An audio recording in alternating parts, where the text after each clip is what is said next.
Welcome back to another story on Infidelity Tales Lab. Before we begin, tell us, where in the world are you watching from? Now, let's dive into today's story. Chapter 1. The Call from Hell. The satellite phone crackled to life in the Afghan mountains, cutting through the pre-dawn silence like a blade. Staff Sergeant Cameron Stafford had been awake for 36 hours straight, leading reconnaissance missions through Taliban territory. His weathered hands, scarred from 15 years of military service, gripped the device with practiced efficiency. Stafford, he answered in his characteristic, gravelly voice. Cameron, the voice belonged to his mother, Marjorie Stafford, but carried a tremor he'd never heard before. Not even when his father died in the coal mines 20 years ago. Mom? What's wrong? Cameron's steel-gray eyes narrowed as he stepped away from his sleeping squad. At 38, he'd learned to read danger in the smallest details, and his mother's voice was screaming it. Your wife's new man just shoved your daughter's face into the fireplace. The words hit him like shrapnel. He said he'll finish the job tonight. Cameron's world tilted. Elena was only 12, his precious little girl with her mother's dark hair, but his own defiant spirit. The image of her face near flames made his combat-trained mind race through violent scenarios. What do you mean, new man? His voice dropped to the deadly whisper his men knew meant someone was about to die. Marjorie's sob crackled through the connection. She's been seeing Dennis Church for months. He moved in 3 weeks ago when you deployed. Elena tried to stop him from hitting Christina, another sob. Cameron, her face is burnt. She's in the hospital, but they released her to Christina's custody. That monster is still in your house. Cameron had killed 37 men in combat. He'd survived IEDs, ambushes, and torture. But nothing had prepared him for the rage, now coursing through his veins like molten steel. His hand crushed the phone so hard the plastic creaked. Where's Christina now? At the house with him.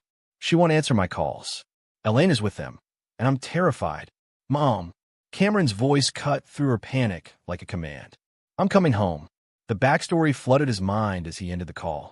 Christina Proctor had been the rebellious daughter of a wealthy family when they met 15 years ago. She was 19, beautiful, and drawn to his danger like a moth to flame. Cameron was fresh out of basic training, all muscle and swagger, believing love could conquer anything. They married after a 6-month whirlwind romance, and Elena arrived 2 years later. But military life had worn Christina down. The deployments, the constant fear, the loneliness, she'd grown bitter and resentful. Cameron knew she'd been pulling away, but he'd attributed it to the stress of his recent special operations assignments. He'd been so focused on serving his country that he'd failed to see his own home front collapsing. Dennis Church. The name tasted like poison. Cameron knew him, a local mechanic with a reputation for bar fights and domestic disturbances. 10 years younger than Cameron, with the kind of pretty boy looks that fooled women into thinking muscles meant safety. Cameron had never liked him, but he'd never imagined the man would dare touch his family. His squad leader, Lieutenant Colonel Anthony Gilmore, approached through the darkness. Gilmore was a mountain of a man with kind eyes that had seen too much war. Stafford? You look like you've seen a ghost. Cameron's jaw worked silently for a moment. When he spoke, his voice carried the cold fury of a winter storm. I need emergency leave, sir. Family crisis. Gilmore studied his face in the moonlight. In 15 years of service, Cameron Stafford had never asked for leave, never complained, never shown weakness. He was the kind of soldier other soldiers wanted to be, unbreakable, loyal, and utterly reliable. What do you need? A ride home. Tonight. Gilmore didn't hesitate. Pack your gear. Chopper's ready in 20 minutes.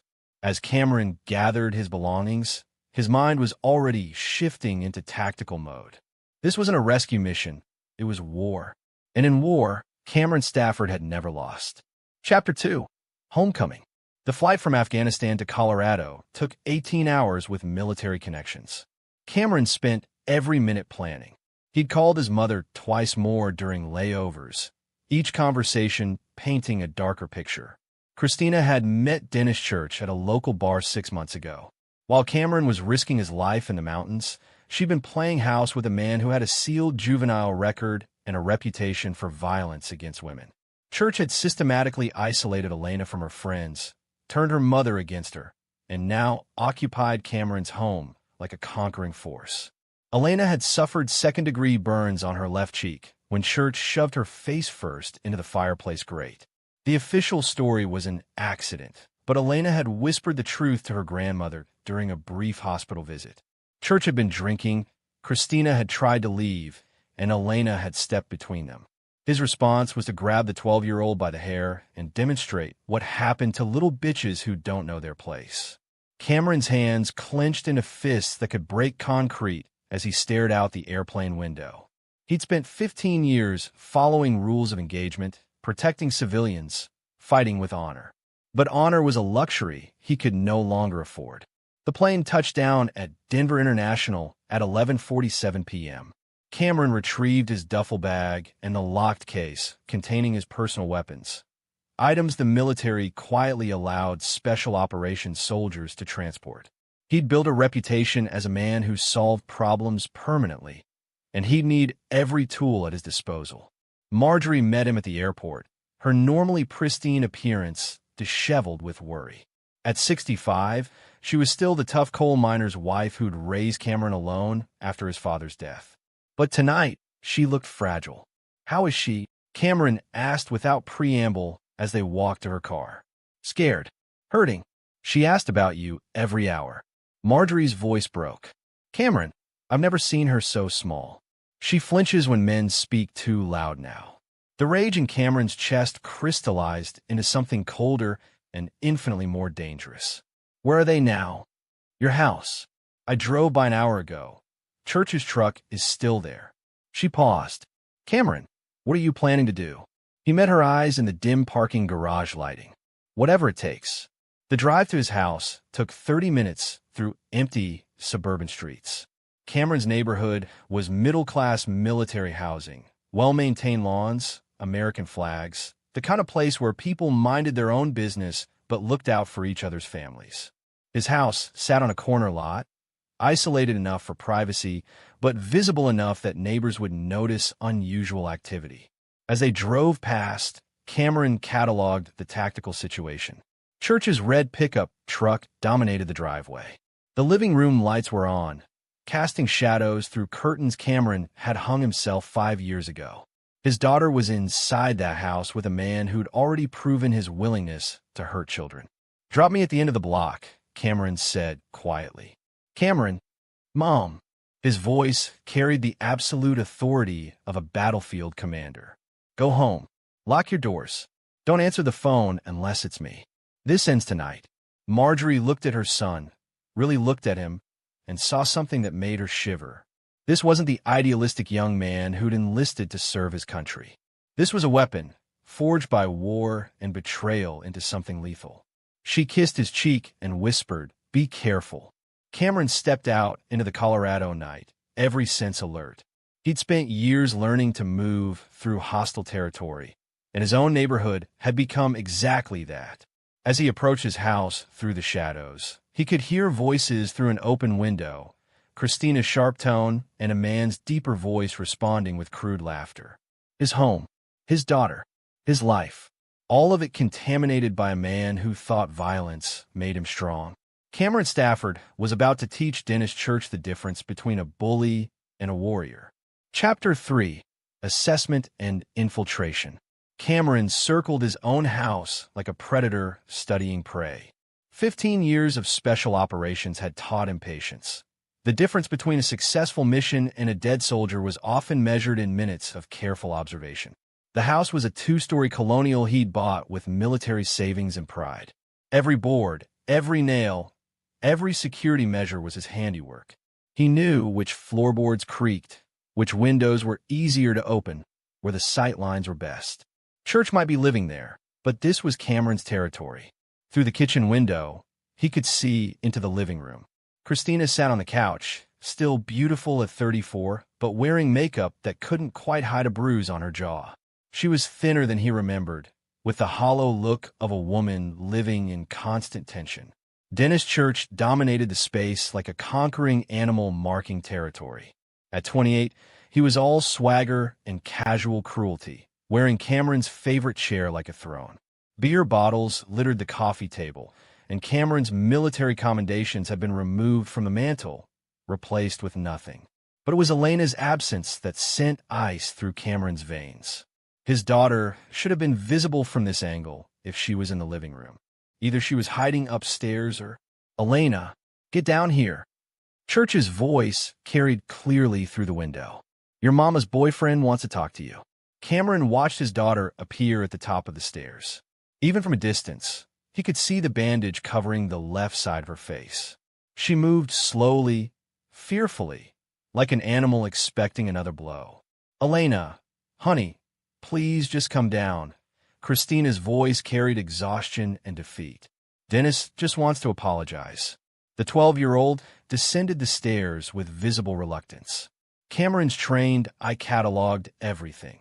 The way she favored her left side, the defensive posture, the quick glances toward escape routes. His little girl had learned to move like a combat veteran. "Come here, sweetheart." Church's voice was sickeningly sweet. "Uncle Dennis wants to make sure we're all friends." Elena approached to within arm's reach, but no closer. Smart girl. She'd learned to gauge striking distance. "See, here's the thing," Church continued, and Cameron could hear the alcohol in his voice. "Your daddy's not coming back. This is my house now, and you're my little girl. So we need to understand each other." Cameron's hand moved instinctively to the knife on his belt. Through the window, he watched Church lean forward in the chair, his chair. "You tell anybody about our little accident yesterday, and next time it won't be just your face. You understand me?" Elena nodded quickly, and Cameron saw tears on her cheeks. "Good girl. Now give Uncle Dennis a hug." "Dennis, she's hurt." "Maybe," Christina started. "Maybe you should shut up and let me handle this." Church's voice turned sharp. "Unless you want to go back to your parents and explain why your marriage failed." The dynamic became clear to Cameron in that moment. Christina wasn't just cheating. She was trapped, probably as afraid of Church as Elena was. But fear didn't excuse what she'd allowed to happen to their daughter. As Elena reluctantly approached Church for the demanded hug, Cameron made his decision. He'd seen enough. Moving with the silent precision of a night raid, he approached the back door. The spare key was still hidden under the loose brick where he'd left it. Apparently, Church wasn't smart enough to change the locks. Cameron retrieved it and slowly, carefully unlocked the door. The house smelled wrong. Beer, cigarettes, and something else, the sour smell of fear. Church had turned his home into enemy territory, and Cameron was about to liberate it. He moved through the kitchen and toward the hallway, every step calculated to avoid the creaking boards. From his position, he could see into the living room where Church was forcing Elena to sit on his lap while he explained the new rules. "Your mama and I are going to be very happy," Church was saying, "and you're going to help us be happy by being a good little girl. No more calling your grandma with stories. No more asking about your daddy. He's not coming back because he doesn't want you anymore." Elena's small voice cut through Cameron like a blade. "My daddy does want me. He loves me." Church's hand moved to grip her arm, and Cameron saw his daughter wince. "Your daddy is a loser who cares more about playing soldier than taking care of his family. If he really loved you, he'd be here instead of..." "Instead of what?" The voice came from the hallway, calm and conversational. Church's head snapped around, and Christina gasped. Cameron Stafford stepped into his living room like death itself. He was still wearing his combat fatigues, and 15 years of war had carved his face into something that made strong men step aside. His gray eyes moved from Church to Christina to Elena with the clinical assessment of a sniper acquiring targets. "Daddy," Elena tried to stand, but Church's grip on her arm tightened. Well, Church said, his voice carrying false bravado. "Look what crawled back from the desert. We weren't expecting you." Cameron's eyes locked onto the hand gripping his daughter's arm. "Take your hands off my child. Actually, I think we need to have a conversation about whose child she is now." Church pulled Elena closer, and she whimpered. "See, her mama and I have been making some changes around here. Maybe you should talk to your lawyer before." Cameron moved. 15 years of combat training compressed into one fluid motion. Church found himself flat on his back with 180 pounds of Special Forces soldier on his chest and a knife blade pressed against his throat hard enough to draw blood. "Daddy, don't." Elena's voice was terrified. Cameron looked up at his daughter without moving the blade. "Baby girl, go to your room. Now." "Cameron, please," Christina started. "You." His voice stopped her cold. "Don't move."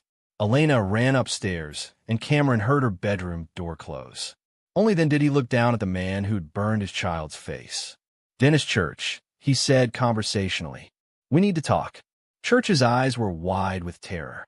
This close, Cameron could smell his fear mixed with alcohol and cheap cologne. "You're making a mistake, man. I'll call the cops. You'll listen." The knife pressed deeper, and Church's protest died. "You put your hands on my daughter. You burned her face. You threatened to finish the job." Cameron's voice never rose above a whisper. "Do you understand what that makes you?"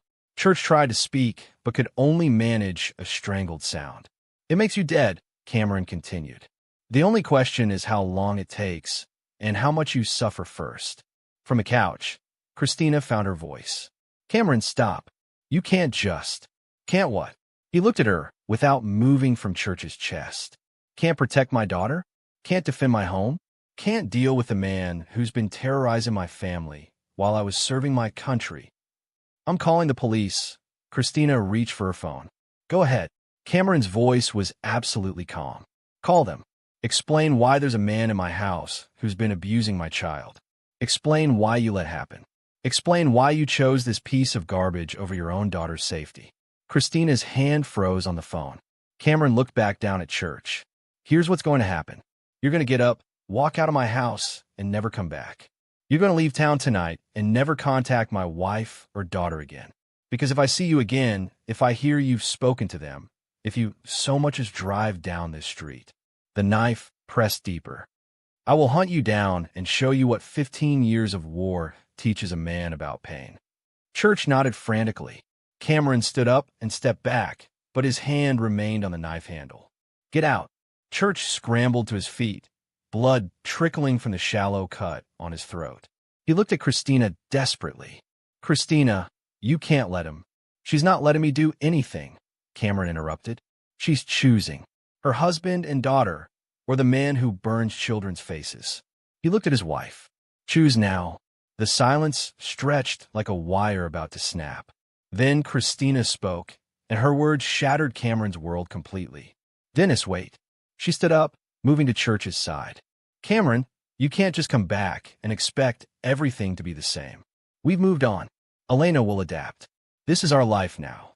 Cameron stared at his wife, the woman he'd loved for 15 years, the mother of his child, and saw a stranger. "You're choosing him?" "I'm choosing stability over a man who's never home, who cares more about the military than his family, who thinks violence solves everything. He burned our daughter's face. It was an accident." "Bullshit." The word exploded from Cameron with such force that both Christina and Church stepped backward. "She told my mother exactly what happened." He shoved her face into the fireplace and threatened to finish the job. "Elena exaggerates." "Get out." Cameron's voice dropped to absolute zero. "Both of you, get out of my house." "This is my house too," Christina said. "I have rights." Cameron looked at his wife, really looked at her, and saw something that made his heart turn to stone. She wasn't just defending Church out of fear or confusion. She genuinely believed she'd made the right choice. She'd chosen a man who hurt their child over the father who'd spent 15 years providing for them. "You have 1 hour," he said quietly. "Pack whatever you want and leave. Elena stays with me." "Like hell." "Elena is 12 years old with burns on her face from the man you're defending. What judge do you think will award custody to the mother who chose her abuser over her child's safety?" Christina's face went white as the legal reality hit her. Church, emboldened by her support, took a step forward. "You can't just kick us out. I live here now." Cameron smiled, and the expression was terrifying. "You're right. Let me correct that." He pulled out his phone and dialed 911. "Yes, I'd like to report a home invasion. A man named Dennis Church broke into my house and assaulted my 12-year-old daughter. He's still here, and I'm detaining him until police arrive. Church's eyes went wide. That's not, you can't. Can't what? Tell the truth. Cameron looked at him with casual menace. You want to call your lawyer from jail and explain the burn marks on a child's face? You want your name in the newspaper as the man who abused a soldier's daughter while he was deployed. The color drained from Church's face as he realized the trap. Even if the charges didn't stick, the publicity would destroy him in their small military town. Cameron, please. Christina's voice was desperate now. Don't do this. We can work something out. We could have, Cameron said without looking at her. Before you chose him over Elena. Before you let him hurt our child. Before you decided that a man who threatens children was worth more than the father who's been protecting this country for 15 years. Sirens wailed in the distance, growing closer. You have a choice to make, Christina. Leave with him now, or stay and explain to the police why you've been harboring a child abuser. But either way, Elena stays with me. The sirens were getting louder. Church grabbed Christina's hand. We have to go. Now. Cameron watched his wife hesitate for one agonizing moment. Then she grabbed her purse and followed Church toward the door. As they reached the threshold, Cameron called out one last time. Christina. She turned, hope flickering in her eyes. This isn't over, he said quietly. You chose him over our daughter. You let him burn her face and then defended him. I'll make sure Elena knows exactly who her mother really is. The hope died in her eyes, replaced by something that looked almost like relief, as if she'd been waiting for an excuse to burn everything down. The door closed behind them just as the police cars pulled into the driveway. Cameron looked up at the stairs, where he could see Elena peeking around the corner. It's okay, baby girl, he called softly. Daddy's home. But even as he said it, Cameron knew nothing would ever be okay again. His marriage was over, his family was destroyed, and his daughter was traumatized. And Dennis Church was still breathing. That was a problem he intended to solve. Chapter 4. Allies and Intelligence. 3 days after the confrontation, Cameron sat in the law office of Wesley Webster, the best military family attorney in Colorado. Webster was a former JAG officer who specialized in cases involving deployed soldiers and their families. His office walls were lined with commendations and photos with various military leaders. But his expression was grim as he reviewed the police reports. The good news is that Child Protective Services interviewed Elena and documented her injuries, Webster said, his voice clinical. The burns, the defensive wounds on her arms, the psychological trauma, it's all on record. Church was arrested for child abuse, but he posted bail. Cameron's jaw tightened. Where is he now? That's the problem. He and your wife left town the night you returned. The bail bondsman is looking for him, but they could be anywhere. And Elena stays with you, at least temporarily. The court won't place a child with the parent who chose her abuser over her safety. But Cameron, Webster leaned forward. Christina can still fight for custody. If she claims she was afraid of Church, that she's left him now, she might convince a judge she was a victim too. Cameron stared out the window at the mountains in the distance. She wasn't a victim. She made her choice. Proving that in court is different from knowing it in your heart. Over the next week, Cameron threw himself into 2 missions, caring for Elena and gathering intelligence on Church and Christina. His daughter was seeing a military therapist who specialized in trauma, slowly working through the fear and pain. The burns would heal, but the emotional scars would take longer. Elena had nightmares every night, waking up screaming for her father. During the day, she clung to Cameron like a lifeline, afraid he might disappear again. He'd taken emergency leave to be with her, but his commanding officer had made it clear that his military career was in jeopardy if he didn't return soon. I'm scared they'll come back, Elena whispered one night as Cameron tucked her into bed. They won't, he promised. I'll never let anyone hurt you again. But what if you have to go back to Afghanistan?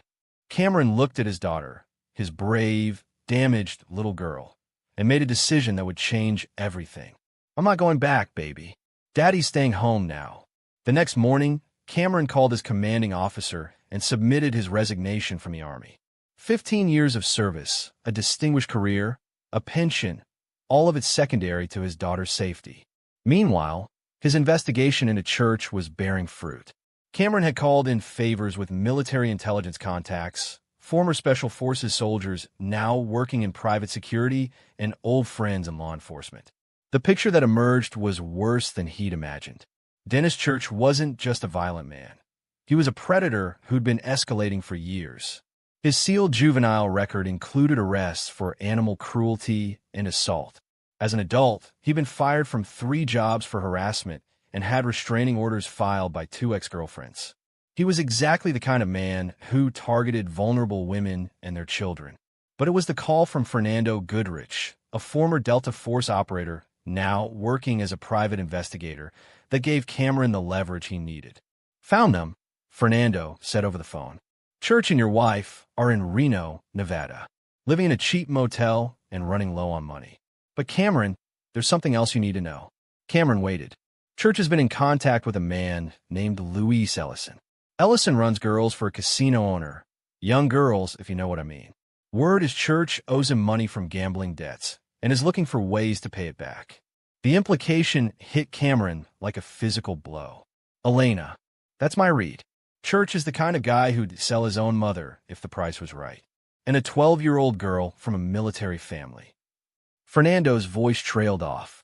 Cameron felt something cold and predatory uncoil in his chest. Church wasn't just an abuser. He was planning to traffic his daughter. "Fernando, I need everything you can get me on Luis Ellison. Addresses, routines, associates, weaknesses. Everything. Cameron, what are you planning? War." The next phase of Cameron's investigation took him into the darkest corners of his network. Jeremiah Carr, a former military intelligence officer now working cybersecurity, helped him access Church's financial records, communications, and travel patterns. What they found confirmed Cameron's worst fears. Church had been planning Elena's abduction for weeks before Cameron returned. He'd researched prices for young girls in various trafficking networks, made contact with buyers, and even scouted routes from Colorado to Mexico. Christina either didn't know or didn't care. Her phone records showed constant fights with Church about money and increasingly desperate attempts to contact her wealthy parents. But it was the discovery of Church's insurance policies that gave Cameron the perfect weapon for his revenge. "Look at this," Carr said, pointing to his computer screen. "Church took out a life insurance policy on your wife 3 weeks ago. Christina signed it, but I doubt she read the fine print." Cameron studied the documents. "What am I looking at? A murder contract. If something happens to Christina, Church gets $200,000. But here's the beautiful part. He used forged documents to inflate her asset value. The insurance company doesn't know she's broke." The plan began forming in Cameron's mind like a military operation. Church thought he was the predator, but he'd made a fatal mistake. He'd threatened a soldier's child. Cameron's phone rang. The caller ID showed his mother's number. "Cameron, Elena's asking for you. She had another nightmare." "I'll be right there, Mom." He looked at Carr. "Keep digging. I want to know everything about Church's network, his debts, his fears. Everything." As Cameron drove home to comfort his daughter, he was already 3 steps ahead of his enemies. Church and Christina thought they were safe in Nevada, beyond his reach. They had no idea they were actually trapped in a cage of their own making. And Cameron Stafford was about to spring the trap. Chapter 5, The Setup. 2 weeks later, Cameron received the call he'd been waiting for. Timothy Schroeder, a former Special Forces demolitions expert who now worked as a security consultant for various interests, had found the perfect opening. "Church is in debt to Luis Ellison for $60,000, Schroeder reported. "Gambling, cocaine, and some other expensive habits. Ellison's crew is putting pressure on him. They want their money by the end of the month or they're taking it out of his hide." Cameron absorbed this information while watching Elena practice piano in their living room. She was getting better, sleeping through most nights now, but she still flinched when men spoke too loudly. Every day, she lived with fear was another debt Church owed. What about Christina? She's trying to get money from her parents, but they've cut her off. Apparently, they found out about Church and decided their daughter made her choice. She's working as a cocktail waitress at a casino, but it's barely enough for rent.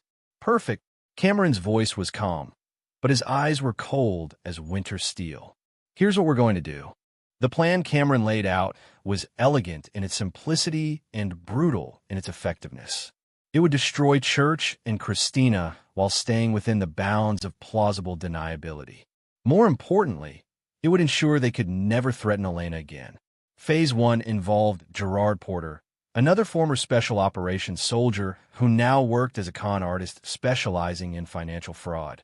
Porter would approach Church with an opportunity to make easy money, a fake drug deal that would put Church in debt to extremely dangerous people. Phase 2 would use Christina's desperation against her. Cameron had Fernando Goodrich pose as a private investigator working for her parents, offering to help her escape Church in exchange for testimony about his abuse of Elena. The testimony would be real. Cameron wanted every detail of Church's crimes on record, but the escape would lead Christina directly into Cameron's trap. Phase 3 was the most dangerous. Cameron would personally ensure that Church faced consequences for his crimes. Consequences that would be permanent and untraceable. "This is dark, even for us," Schroeder said after Cameron finished explaining. "You sure about this?" Cameron looked at Elena, who was struggling with a difficult passage. Her left hand still trembled slightly from nerve damage caused by the burns. "He hurt my daughter and threatened to finish the job. He planned to sell her to human traffickers. I'm not just sure. I'm looking forward to it." The operation began 3 days later when Porter approached Church at a Reno casino bar. Porter was a master at reading marks, and Church was exactly the kind of arrogant, desperate man who fell for get-rich-quick schemes. "I hear you're looking for work," Porter said, sliding onto the bar stool next to Church. Church looked him over suspiciously. Porter was dressed like a successful businessman. Expensive suit, gold watch, the kind of confidence that came with money. "Depends on the work. Simple courier job. Drive a package from here to Los Angeles. No questions asked. $5,000 for 1 day's work." Church's eyes lit up. "What kind of package?" "The kind you don't ask about," Porter said with a meaningful look. "But it's worth a lot to certain people, and they pay well for discretion." Over the next hour, Porter spun a story about high-stakes drug distribution that was pure fiction but sounded authentic to Church's limited criminal experience. By the end of the conversation, Church was convinced he'd found his solution to the Ellison debt. "When do we do this?" Church asked. "Tomorrow night. But here's the thing. This organization doesn't tolerate failure. You take their money, you deliver their product, or you disappear. Permanently." Church nodded eagerly, already counting the money in his head. Meanwhile, Fernando Goodrich was approaching Christina at the casino where she worked. He'd been watching her for days, noting her exhaustion, her growing fear of Church's increasingly violent mood swings, her desperate phone calls to friends and family begging for money. "Christina Stafford?" Goodrich approached her during her break. She looked up from her cigarette with suspicious eyes. "Who's asking?" "My name is Fernando Goodrich. I'm a private investigator working for your parents." Christina's facade cracked slightly. "My parents? They're concerned about you and their granddaughter. They've hired me to help you escape your current situation safely." For a moment, hope flickered in Christina's eyes. Then it died as reality set in. "They disowned me. They said a lot of things in anger. But Elena is their granddaughter, and they've seen the photos from the hospital." Goodrich let that sink in.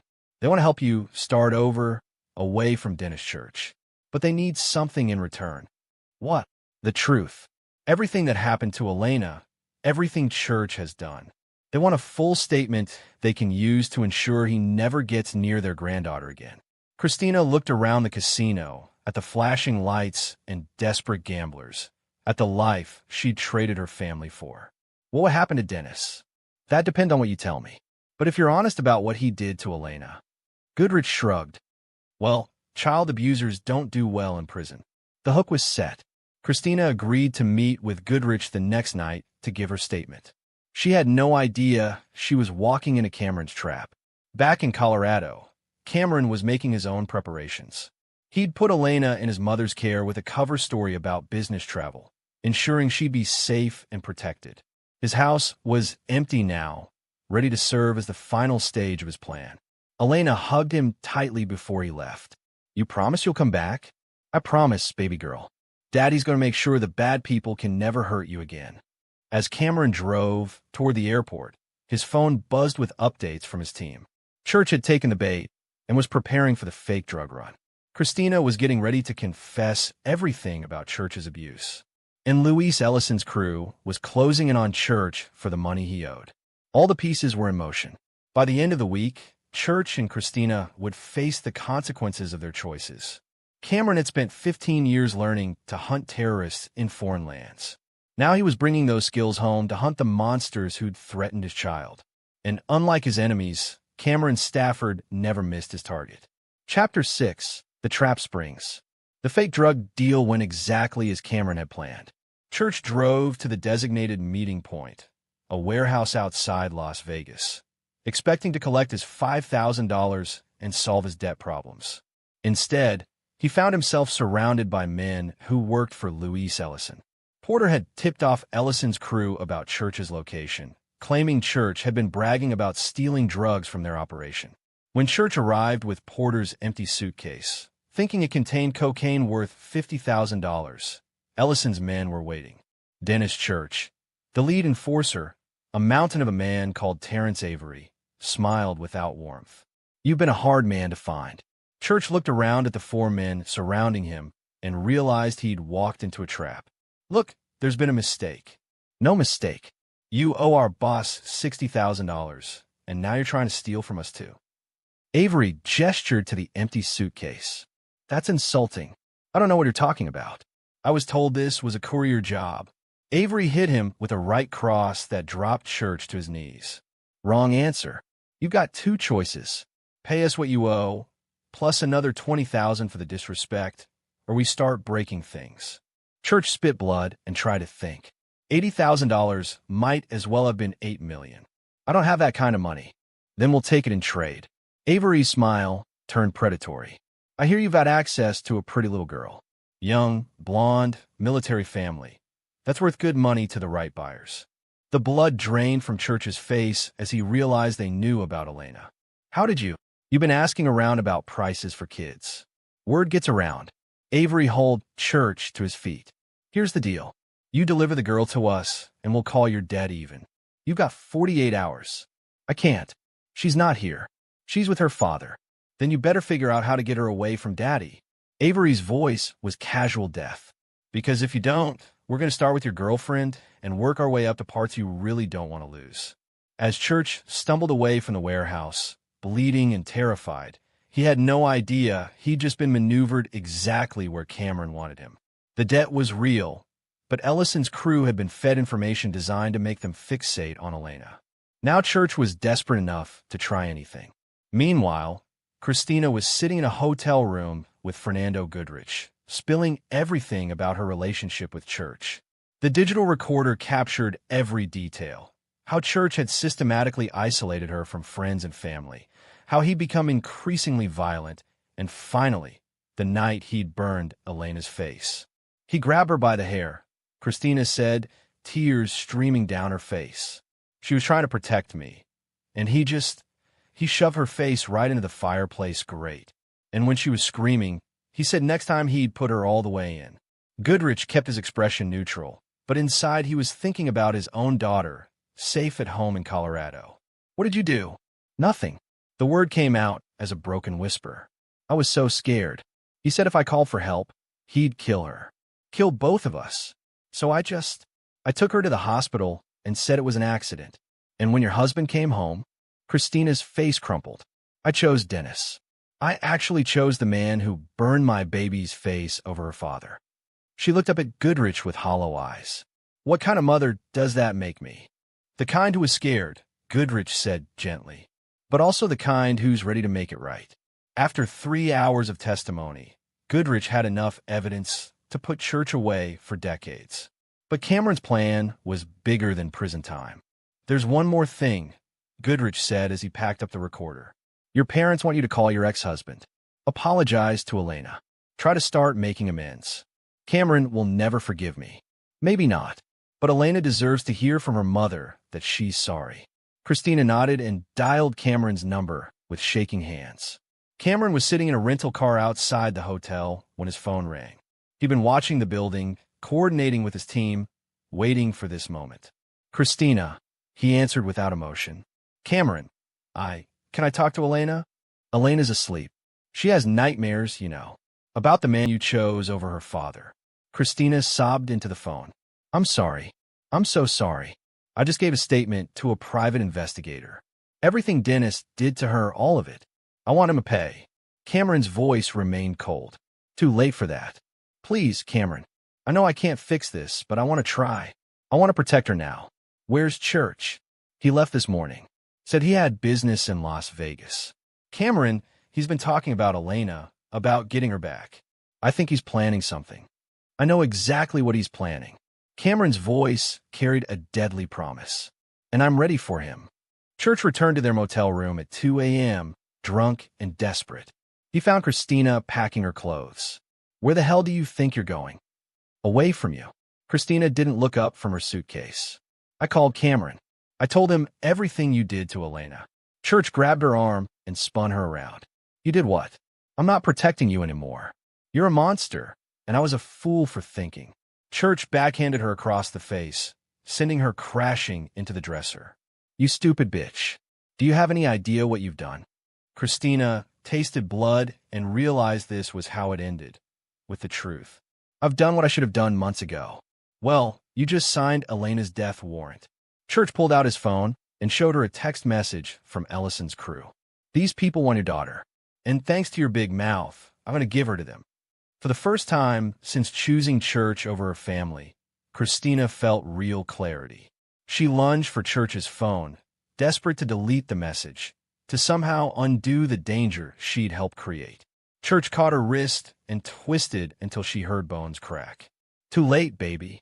I'm going back to Colorado tomorrow, and I'm taking Elena with me. You can explain to her daddy how your betrayal got his little girl sold to the highest bidder." As Christina collapsed to the floor, cradling her broken wrist, Church was already planning Elena's abduction. He had no idea that every word of their conversation was being recorded by surveillance equipment Cameron's team had planted in their room. He also had no idea that Cameron Stafford was already in Las Vegas, waiting in the parking lot outside their motel. The hunt was about to begin. Chapter 7. The Final Hunt. Cameron watched from his rental car as Church stumbled out of the motel room at 3 a.m., heading for his truck. Through the surveillance feed from their room, he'd heard every word. Church's plan to abduct Elena, Christina's broken wrist, the threats against his daughter's life. The rage in Cameron's chest had crystallized into something cold and surgical. This was no longer about justice or revenge. This was about eliminating a threat to his child's existence. Church drove to an all-night diner, where he met with two men Cameron recognized from Ellison's crew. Through binoculars, Cameron watched them slide a folder across the table, probably containing Elena's photo, her school schedule, and other intelligence Church had provided. Cameron made a decision that would haunt him for the rest of his life. He pulled out his phone and sent a single text message to Fernando Goodrich: "Execute Phoenix Protocol." Phoenix Protocol was their code for the final phase of the operation, the phase that would ensure Church and Christina could never threaten Elena again. It was also the phase that would make Cameron a killer outside the sanctioned boundaries of war. An hour later, Church's truck broke down on a lonely stretch of Nevada highway. The mechanical failure wasn't accidental. Schroeder had been tracking the vehicle and activated a remote device that disabled the engine at precisely the right moment. When Church called for a tow truck, the voice that answered belonged to Jeremiah Carr. "AAA Roadside Assistance. We can have someone out there in about an hour." "An hour? Look, this is an emergency." "Best we could do, sir. Dispatcher says you're in a pretty remote area." Church cursed and hung up, unaware that he'd just arranged his own death. Cameron arrived at the breakdown site 30 minutes later, driving a stolen tow truck. He found Church sitting on the truck's tailgate, smoking and talking on his phone about flights to Denver. "Thank God," Church said as Cameron pulled up. "I thought you guys forgot about me." Cameron stepped out of the tow truck wearing coveralls and a baseball cap pulled low. In the darkness, Church couldn't see his face clearly. "Let's take a look at your engine," Cameron said. walking around to the front of Church's truck. Church followed, still talking. I need to get to Denver as fast as possible. There's a situation with my stepdaughter. Cameron spun around and drove his fist into Church's solar plexus, doubling him over. As Church gasped for air, Cameron grabbed him by the throat and lifted him off the ground. "Dennis Church," Cameron said quietly. "Remember me?" Recognition flooded Church's eyes just before Cameron threw him to the ground. "You burned my daughter's face," Cameron said, circling Church like a predator. "You threatened to finish the job. You planned to sell her to human traffickers." Each sentence was punctuated by a kick to Church's ribs. "And you thought you could run away and hide in Nevada." Church tried to crawl away, but Cameron grabbed his ankle and dragged him back. "Please," Church gasped. "I'll disappear. I'll never come near her again. I swear." "You're right," Cameron said, pulling out the knife he'd held to Church's throat weeks ago. "You'll never come near her again." What happened next took place in the darkness of the Nevada desert, witnessed only by the stars and a man who'd spent 15 years learning efficient ways to end human lives. When Cameron drove away an hour later, Dennis Church had simply vanished, another missing person in a state where people disappeared regularly. His body would never be found, buried deep in a mine shaft that had been abandoned for decades. Back at the motel, Christina was packing the last of her belongings when Fernando Goodrich knocked on her door. "Mrs. Stafford, I have news about the Church situation." Christina opened the door with her good hand, her broken wrist wrapped in a makeshift sling. "What kind of news?" "Dennis Church is gone. Permanently." Something in Goodrich's tone made Christina step backward. "What do you mean, gone?" "I mean he'll never hurt your daughter again. He'll never hurt anyone again." Christina's face went white as the implication hit her. "Cameron killed him." "Cameron was never here," Goodrich said calmly. "According to all official records, he's been in Colorado taking care of Elena. You, on the other hand, were the last person seen with Church. You had a public fight, he hit you, and then he disappeared. You're going to frame me for murder? I'm going to give you a choice." Goodrich stepped into the room and closed the door. "Choice 1. You disappear too. Leave the country, change your name, and never contact Elena or Cameron again. In exchange, Church's body is never found, and you're free to start over somewhere else. And choice 2. You fight for custody of Elena. You claim you were a victim, that you've changed, that you deserve another chance. And in response, we release the surveillance recordings of you choosing Church over Elena, defending him after he burned her face, and helping him plan her abduction." Christina sank onto the bed, the weight of her choices finally crushing her. "You recorded everything? Everything, including Church's plan to sell Elena to traffickers and your knowledge of it." Goodrich's voice was merciless. "What jury do you think will give custody to a mother who helped plan her own daughter's sex trafficking?" The silence stretched between them like a grave. "There's also the matter of the life insurance policy Church took out on you," Goodrich continued. "The one with the forged documents inflating your asset value. Insurance fraud is a federal crime." Christina looked up with hollow eyes.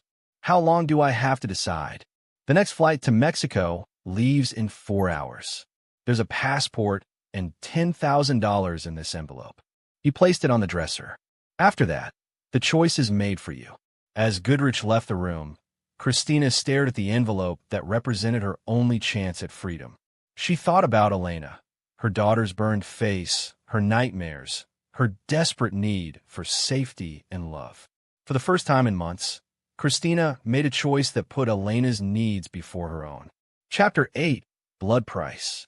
3 hours later, Cameron stood in the Denver airport watching security footage of Christina boarding a flight to Mexico City.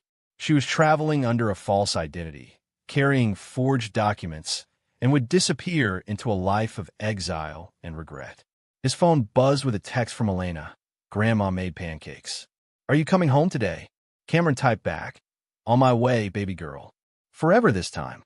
But before he could start truly over with Elena, there was one final piece of business to handle. Luis Ellison and his crew were still expecting Church to deliver Elena. When Church failed to appear, they'd start looking for alternative ways to collect their debt. That couldn't be allowed to happen.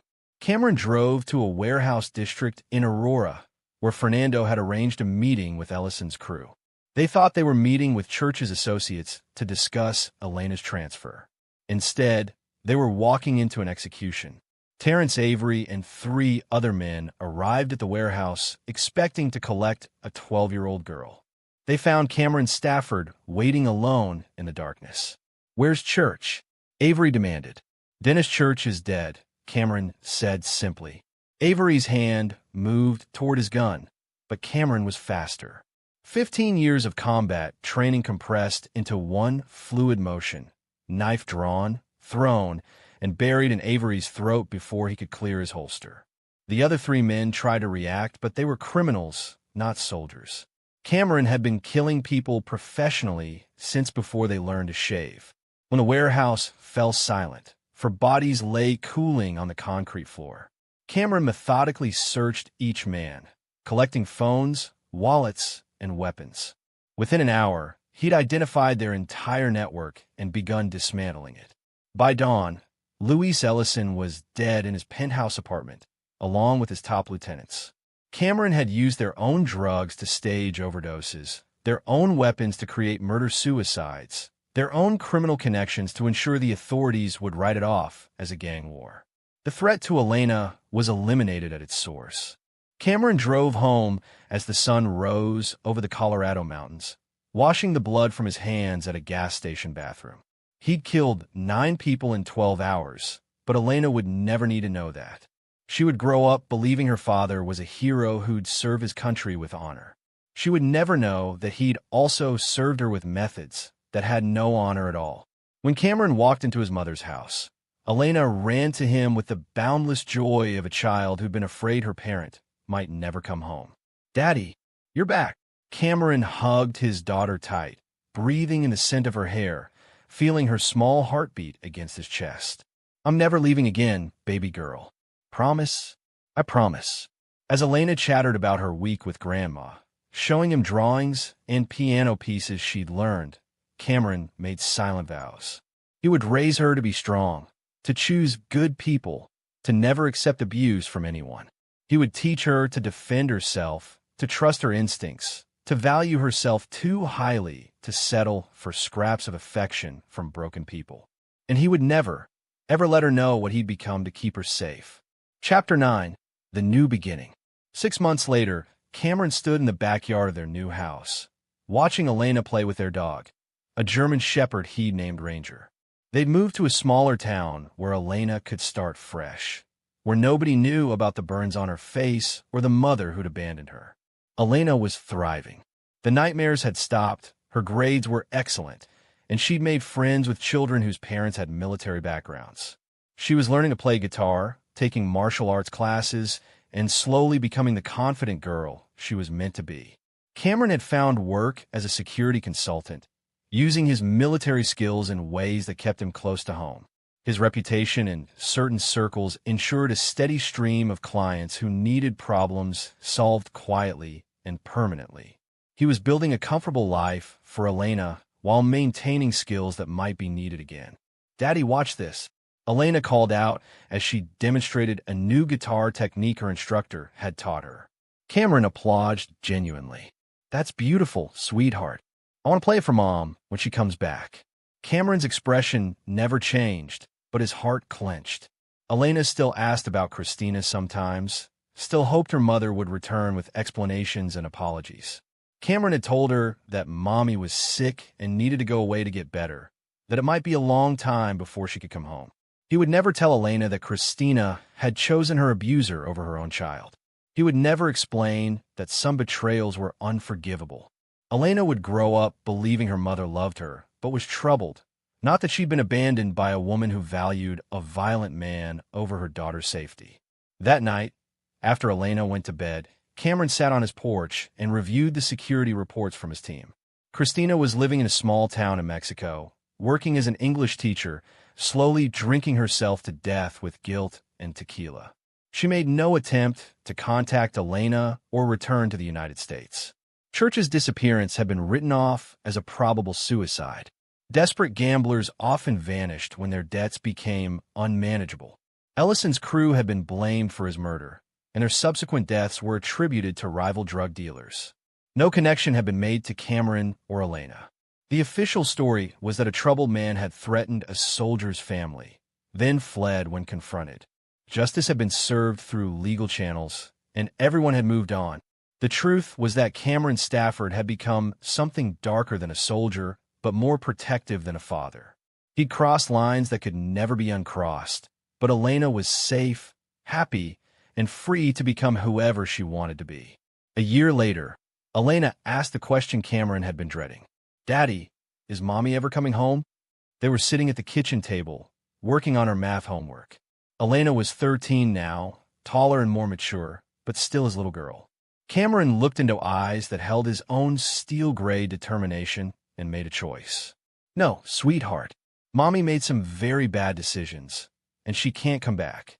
Elena absorbed this with the gravity of a child who'd already learned that adults could be dangerous.